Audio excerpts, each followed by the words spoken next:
Hello दोस्तों, यदि आपको माइग्रेन का अटैक होता है या माइग्रेन की प्रॉब्लम होती है तो आज हम जानने का प्रयास करेंगे कि किस तरह से हमारे बॉडी का मेटाबॉलिज्म या पाचन तंत्र या ओवरऑल हमारे शरीर का काम करना बहुत सारे फैक्टर्स से हमारे माइग्रेन के अटैक्स को इन्फ्लुएंस करता है। आज हम जानने का प्रयास करेंगे कौन कौन से ऐसे फैक्टर्स है हमारे मेटाबॉलिज्म के जो माइग्रेन के अटैक्स को बढ़ा या घटा सकते हैं। ये जानना और समझना जरूरी है क्योंकि हम अपनी मैनेजमेंट स्ट्रैटेजी इस हिसाब से चेंज कर सकते हैं और माइग्रेन के मैनेजमेंट को सिर्फ दवाओं पर केंद्रित ना रखें, हम मेटाबॉलिज्म पर यदि केंद्रित रखें तो काफी इनडायरेक्ट वेज में भी हम अपने माइग्रेन के अटैक्स को कम कर सकते हैं। आज हम जानने का प्रयास करेंगे किस तरह से हमारी बॉडी का मेटाबॉलिज्म हमारे माइग्रेन के सरदर्द को अफेक्ट करता है। टॉपिक पर जाने से पहले जो लोग हमारे चैनल पर नए हैं उन्हें रिक्वेस्ट करूंगा कि चैनल को सब्सक्राइब करें क्योंकि इस तरह का यूजफुल और साइंटिफिक कंटेंट हम आपके लिए लाते रहते हैं। यदि कंटेंट यूजफुल लगे तो किसी माइग्रेन के पेशेंट या मेटाबॉलिज्म से परेशान पेशेंट के साथ इसे जरूर शेयर करें। ये इसकी जिंदगी बचाने और बदलने के लिए उपयोगी कंटेंट हो सकता है। टॉपिक के दौरान कुछ इंटरेस्टिंग साइंटिफिक फैक्ट्स, कुछ प्रैक्टिकल यूटिलिटी की बातें, कुछ साइंटिफिक स्टडीज के बारे में बताऊंगा जो आपको ज्ञान भी देंगे और हैरान भी करेंगे। और हमारा इस मामले में फाइनल वर्डिक्ट और हमारा ओपिनियन क्या है, हमारे ओपीडी की कुछ किस्से कहानियां भी बताऊंगा, इसलिए बने रहिए हमारे साथ एंड तक। चलिए शुरू करते हैं हमारे साथ ये हेल्थ का सफर।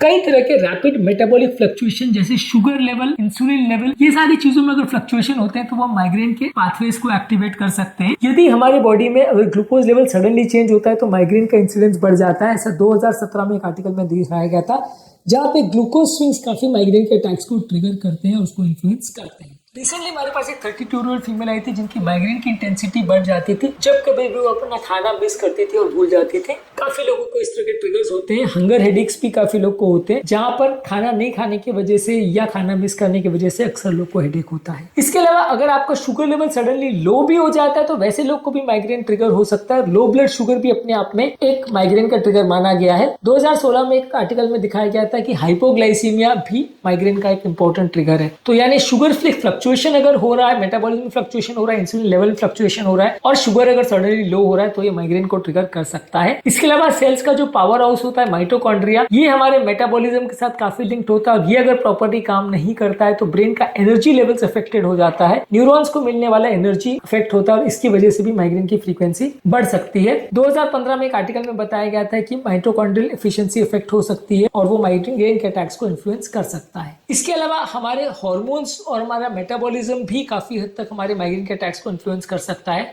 बॉडी में इंसुलिन, लेप्टिन और दूसरे मेटाबॉलिक हार्मोन जो है ये वैस्कुलर टोन को अफेक्ट करते हैं, न्यूरॉन्स की एक्साइटेबिलिटी को अफेक्ट करते हैं और इससे भी माइग्रेन के अटैक्स ट्रिगर हो सकते हैं। जर्नल ऑफ हेडेक में 2018 में एक आर्टिकल में बताया गया था कि इंसुलिन रेजिस्टेंस जितना ज्यादा होगा माइग्रेन उतना ज्यादा हो सकता है। इसके अलावा हमारे खाने में अगर शुगर कम है, मैग्नीशियम कम है और राइबोफ्लेविन अगर कम है तो ये भी हमारे ब्रेन के मेटाबॉलिज्म को अफेक्ट कर सकता है और इससे भी माइग्रेन का रिस्क बढ़ सकता है। 2019 में एक आर्टिकल में बताया गया था कि अगर किसी की बॉडी में मैग्नीशियम लेवल्स कम है और राइबोफ्लेविन कम है तो ऐसे केस में माइग्रेन के अटैक्स ज्यादा हो सकते हैं। इसके अलावा हमारा इरेगुलर अगर स्लीप वेक साइकिल है या मेटाबॉलिक रिदम अगर प्रॉपर नहीं है तो ऐसे लोग को भी माइग्रेन के अटैक हो सकते हैं। जिन लोग की नींद प्रॉपर पूरी नहीं होती या सोने का जागने का टाइम अलग अलग होता है वैसे लोग को भी माइग्रेन के अटैक्स ज्यादा हो सकते हैं। कुछ केसेस में हमारा जेनेटिक मेटाबॉलिज्म ग्लूकोज का कैसे होता है और हमारा हार्मोन रेगुलेशन कैसे होता है ये भी हमारे माइग्रेन के अटैक्स को अफेक्ट कर सकता है। यानी हमारे जेनेटिक ग्लूकोज मेटाबॉलिज्म और हमारा हार्मोन रेगुलेशन का सिस्टम जो ये भी माइग्रेन के अटैक को इन्फ्लुएंस करता है। कुछ सेंसिटिव लोगों में बार बार व्रत रखना, फास्टिंग करना या इवन इंटरमिटेंट फास्टिंग करने से भी माइग्रेन का अटैक ट्रिगर हो सकता है।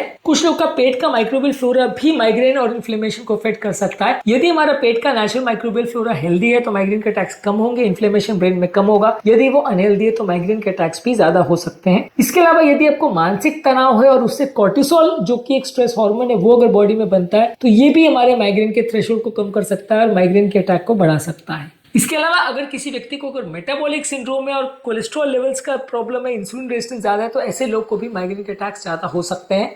हार्मोनल अगर बॉडी में चेंजेस हो जैसे एस्ट्रोजन के लेवल में फ्लक्चुएशन हो तो ये भी हमारे ब्रेन की सेंसिटिविटी को अफेक्ट करते हैं, मेटाबॉलिज्म को अफेक्ट करते हैं और इसी वजह से लोगों को मेंस्ट्रुएशन के टाइम या मेंस्ट्रुअल साइकिल के टाइम ज्यादा माइग्रेन के हेडेक्स होते हैं। अगर किसी व्यक्ति में बॉडी में बेसलाइन इन्फ्लेमेशन यानी सूजन ज्यादा है, ऑक्सीडेटिव स्ट्रेस ज्यादा है तो ऐसे लोगों के भी माइग्रेन सेंसिटिविटी ज्यादा हो सकती है और ऐसे लोग को भी माइग्रेन का अटैक ज्यादा हो सकता है। इस मामले हमारा फाइनल वर्डिक्ट ये कि बहुत सारे बॉडी के मेटाबॉलिक चीजें हैं जो आपके माइग्रेन के अटैक को ट्रिगर कर सकती हैं। आपको आपके ब्रेन के एनर्जी को प्रॉपर्ली मैनेज करना है, आपके खाने पीने को प्रॉपर्ली मैनेज करना है, हेल्दी फूड्स और हेल्दी फैट्स ज्यादा लेना है, पानी ज्यादा पीना है, मैग्नीशियम वाले फूड प्रोडक्ट जैसे नट्स, सीड्स और हरी साग सब्जियों को ज्यादा लेना है, अच्छी नींद रखनी है, मोबाइल एक्सपोजर और स्क्रीन एक्सपोजर कम रखना है, डेली एक्सरसाइज करना है और प्रॉपर अपने मूड स्विंग्स और शुगर लेवल्स को ध्यान रखना है। आपके कैफीन के स्विंग्स को ध्यान रखना है, बहुत ज्यादा मात्रा में चाय कॉफी नहीं लेनी है। ये सारी चीजें करके आप अपने माइग्रेन के अटैक्स को सिग्निफिकेंटली इफेक्ट कर सकते हैं।